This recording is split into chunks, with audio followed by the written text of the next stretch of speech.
I will say I love what I do, but I actually love what I do if I can then teach it to somebody else. Like that's what I love most. That's my passion. My advice now to anyone who wants to become a doctor is get a bachelor's in nursing, because as part of the education of nursing versus like a biochemistry or even pre-med, you're actually in the hospital, right? As a nursing student, biochemistry, molecular biology, there's no exposure to the actual profession until you're in med school. And then there's no turning back.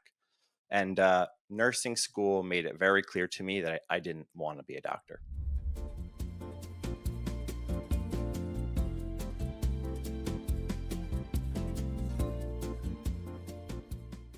You're multi-brand, right? Or you've been a serial entrepreneur. What do you do? What's your current kind of portfolio look like as of today? Yeah, I'm 34 years old, which I feel like kind of can give some cool context of where I'm at now and how, when you really are fortunate to be exposed to business at a young age and you take full advantage of that, how far you can go. I find myself often in rooms with people 10 plus years older than me when it comes to, say, the number of locations I own or the number of brands that I'm involved with or just the number of businesses I'm involved with. And so that is very much due to my father, John Marco, being the founder of Hand and Stone Massage and Facial Spa, which is a national and international franchise that's very much I think the leader in its category for massages, facials, and we do waxing as well, hair removal. So that first location opened, as I was like going into high school 20 years ago, as of this November in my hometown. And I'm fortunate to be the owner of the original franchise location, which again opened in my hometown.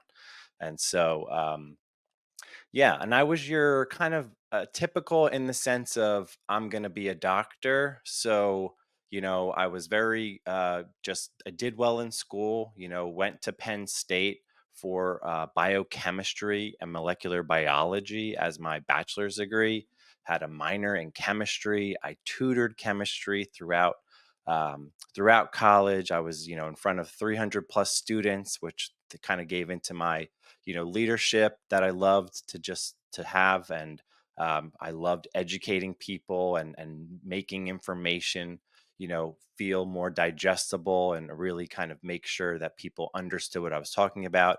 So I loved teaching. And I was very torn, very like the idea of breaking away from this path that I've always had to become a doctor was really very just like freeing once I finally stopped on that path. Um, and so my father is very practical in his advice. And so he's kind of looking at the work life balance. And, he was a physical therapist for 20 years. So he worked as a physical therapist for 20 years and had a passion for massage inherently through his practice, rehabilitating people. And then he kept his eyes on the massage industry and saw this amazing opportunity because massage has such wonderful benefits. But back in 2004, so few people would get a massage unless it was a vacation or some kind of just luxurious treat versus as part of their lifestyle. Now I think we can all say, even, in millennials and even younger, you're getting a massage much earlier in life. And now when you get one, you're hooked and it becomes a part of your lifestyle, becomes part of your therapy for yourself and your self-care. And so but he gave me this advice of like, maybe you should look into this nurse anesthetist career, because as I was shadowing surgeries, I kept seeing that there was, somebody at the head of the bed, that never left. And then there was the anesthesiologist that kept coming in and out of the OR.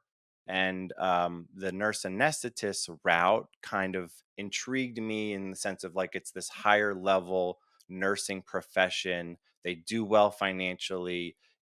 They learn things that really sparked my interest. And so bottom line is I graduated Penn State, didn't take the MCATs because I was disciplined enough to say, if it's 8 to 12 years of a road to become a doctor and I'm already doubting it now, why would I apply to med school and kind of keep myself trapped in this path? Let me just kind of put pause on that and just experience some other things. And so it's actually funny. My advice now to anyone who wants to become a doctor is get a bachelor's in nursing, because as part of the education of nursing versus like a biochemistry or even pre-med, you're actually in the hospital, right? As a nursing student, biochemistry, molecular biology, there's no exposure to the actual profession until you're in med school. And then there's no turning back. And nursing school made it very clear to me that I didn't want to be a doctor. I didn't want to go to med school. And then, as I was in nursing school, had the opportunity to be a franchisee of Hand and Stone. I grew up in the business. I loved being utilized to support owners. I'm meeting these people with corporate backgrounds, and I'm a kid essentially. And they're asking me all these questions because I worked in the business, and the corporate office is using me to do trainings, and I'm having phone calls with franchise owners that came into this brand that my dad started, and I loved being that resource, that gave into my passion for teaching. And I will say I love what I do, but I actually love what I do if I can then teach it to somebody else. Like, that's what I love most. That's my passion. um, so once I became an actual franchisee, opened a location from scratch, it just snowballed. And I actually maintained my nursing career, worked in the ICU for 6 years as a registered nurse. I literally started my job as a RN the same week that that first location that I opened from day one opened. So that's where all the gray hairs started. And I just then got the confidence to approach owners who I heard through the grapevine were considering selling.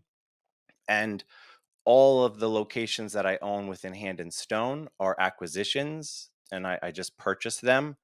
And now I'm a 11 location owner of Hand and Stone, and now have branched out into other brands in the same kind of wellness fitness industry.